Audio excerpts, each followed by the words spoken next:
নমস্কার বন্ধুরা, আমি শর্মিষ্ঠা কিচেনে সবাইকে স্বাগত। আজকে আমি আপনাদের সঙ্গে একটা দারুণ স্বাদের রেসিপি শেয়ার করব, পটল আলু দিয়ে চিংড়ি মাছ। চলুন দেখে নিই কীভাবে বানাই। এখানে আমি 1 কেজি পটল নিয়েছি। পটলগুলোকে আমি এরকম ডুমো ডুমো করে চোকলা ছাড়িয়ে নিয়েছি। আর এখানে দুটো বড় সাইজের আমি আলু নিয়েছি, আলুগুলোকেও এরকম টুকরো করে কেটে নিয়েছি। একটা বড় সাইজের টমেটো নিয়েছি। এখানে 1 ইঞ্চির মতো আদা আর 7খানা কাঁচা লঙ্কা। আদা, টমেটো আর কাঁচা লঙ্কাটা আমি মিক্সিতে পেস্ট করে নেব। আর যেহেতু পটল চিংড়ি, এখানে আমি চিংড়ি মাছগুলোকে খোসা ছাড়িয়ে ভালো করে ধুয়ে নিয়েছি। আর চিংড়ি মাছের অবশ্যই শিরা ফেলে দেবেন, নাহলে শিরা শুদ্ধ খেলে শরীরটা খারাপ হতে পারে। চিংড়ি মাছে আমি নুন আর হলুদ মাখিয়ে নেব। এখানে আমি পরিমাণ মতো নুন দিয়ে দিলাম আর অল্প একটু হলুদ দিয়ে দিলাম। আমি চামচ দিয়ে নুন আর হলুদটা মাখিয়ে নেব।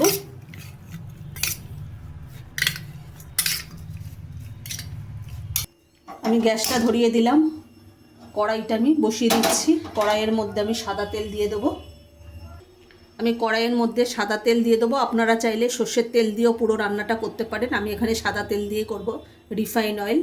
আমার মশলাটা পেস্ট করা হয়ে গেছে, তেলটা গরম হয়ে গেছে। এখানে আমি প্রথমে চিংড়ি মাছগুলোকে আমি ভেজে নেব। চিংড়ি মাছগুলো আমার ভাজা হয়ে গেছে, এগুলোকে তুলে নেব। চিংড়ি মাছগুলো আমার নামানো হয়ে গেছে। চিংড়ি মাছ ভাজার তেলের মধ্যেই আমি আলুগুলোকে লাল লাল করে ভেজে নেব। আলুর মধ্যে আমি একটু নুন দিয়ে দেবো।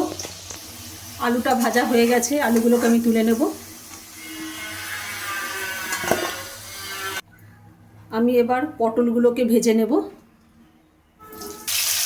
পটল ভাজার মধ্যে আমি একটু নুন দিয়ে দেবো। নুন দিয়ে ভালো করে লাল করে ভেজে নেব পটলগুলোকে। এবার আমি নাড়িয়ে চাড়িয়ে ভালো করে পটলগুলোকে লাল লাল করে ভেজে তুলে নেব। পটলটা ভাজা হয়ে গেছে, এগুলোকে আমি তুলে নেব। পটল ভাজার তেলের মধ্যেই আমি ফোড়ন দিয়ে দেবো। এখানে আমি 2টো শুকনো লঙ্কাকে অর্ধেক করে নিয়েছি। এখানে আছে গোটা জিরে, দারচিনি, ছোট এলাচ আর লবঙ্গ। এটা আমি ফোড়নে দিয়ে দেবো। ফোড়নটাকে আমি একটু ভালোভাবে ভেজে দেবো। ফোড়নের থেকে একটা সুন্দর মিষ্টি গন্ধ বেরোচ্ছে। আমি মিক্সিতে যে মশলাটা পেস্ট করে রেখে দিয়েছিলাম সেটা দিয়ে দেবো। মশলাটার মধ্যে আমি স্বাদ মতো নুন দিয়ে দেবো। এখানে মশলাটার মধ্যে আমি কিছু উপকরণ দিয়ে দেবো। আমি এখানে 2 চামচ হলুদ গুঁড়ো দেবো, 1 চামচ ধনে গুঁড়ো, 1 চামচ জিরে গুঁড়ো দিয়ে দিলাম আর 1 চামচ গরম মশলা গুঁড়ো। এবার আমি মশলাটাকে ভালোভাবে কষিয়ে নেব। আর একটু মিক্সির জার ধোয়া জলটা আমি একটু দিয়ে দেবো এর মধ্যে।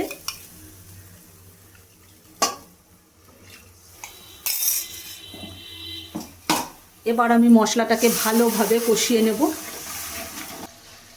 মশলাটা আমার ভালোভাবে কষানো হয়ে গেছে আর মশলা থেকে আদার কাঁচা গন্ধটাও চলে গেছে। আমি যে পটলটা ভেজে রেখে দিয়েছিলাম সেটা আমি কড়াইতে দিয়ে দেবো। আমি আলু আর চিংড়ি মাছটাও আমি এই পটলের সঙ্গেই একেবারে কড়াইতে দিয়ে দেবো। দিয়ে আমি ভালোভাবে একসঙ্গে কষিয়ে নেব।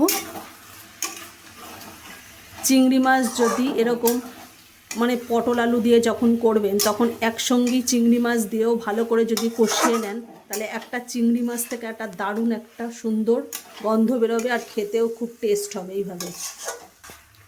আর চিংড়ি মাছের তেলে, চিংড়ি মাছ ভাজার পর যে তেলটা থাকবে সেই তেলটা আপনারা পাল্টাবেন না। তার মধ্যেই আলু আর পটলটা ভেজে নেবেন আর সেই তেলের মধ্যেই মশলা কষিয়ে একদম রান্নাটা করে ফেলবেন। তাহলে দেখবেন একটা চিংড়ি মাছের যে একটা আলাদাই একটা গন্ধ এবং টেস্ট আছে, সেটা পুরো তরকারিটার মধ্যেই লাগবে, দারুণ লাগবে খেতে। একবার এইভাবে অবশ্যই বাড়িতে বানিয়ে খেয়ে দেখবেন।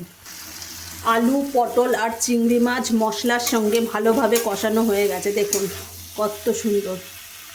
এবার আমি পরিমাণ মতো জল দিয়ে দেবো আলু আর পটলটা ভালোভাবে সেদ্ধ হওয়ার জন্য। আপনারা যেরকম ঝোল খেতে পছন্দ করেন সেরকমই দেবেন। আমি এখানে বেশি জল দিলাম না। আলু আর পটলটা সিদ্ধ করার জন্য যতটুকুনি জলের দরকার আমি ঠিক ততটুকুনি দিয়েছি। আমি 5 মিনিটের জন্য ঢেকে দিয়েছিলাম। এবার ঢাকাটা খুলে রেখে নেবো। দেখুন টকবক করে ফুটছে একদম। আলুটাও সেদ্ধ হয়ে গেছে, পটলটাও সেদ্ধ হয়ে গেছে। এবার আমি 1 চামচ ঘি দিয়ে দেবো। আমি 1 চামচ ঘি দিয়ে দিলাম।